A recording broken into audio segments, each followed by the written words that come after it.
অনাবিল আনন্দে ভাসছে সুনামগঞ্জের তাহিরপুরের বালিজুড়ি গ্রামের সালমা আক্তার ও জুয়েল আহমেদের পরিবার। তাদের ঘর আলো করে আজ জন্ম নিল এক কন্যা সন্তান। আমার একটি মেয়ে হয়েছে, মা মেয়ে দুজন সুস্থ আছে। আপনার কাছে দোয়া চাই যাতে আমার সন্তান, আমার স্ত্রী যারা ভালো থাকে। নবজাতক ও তার পরিবারকে শুভকামনা।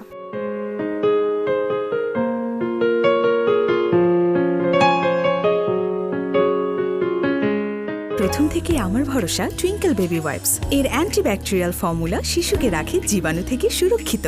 5.5 pH ব্যালেন্স শিট ত্বক রাখে কোমল ও মসৃণ, আর অ্যালকোহল মুক্ত হওয়ায় ত্বকে র্যাশ হয় না। টুইঙ্কেল বেবি ওয়াইপস, শুরুটা হোক যত্নে।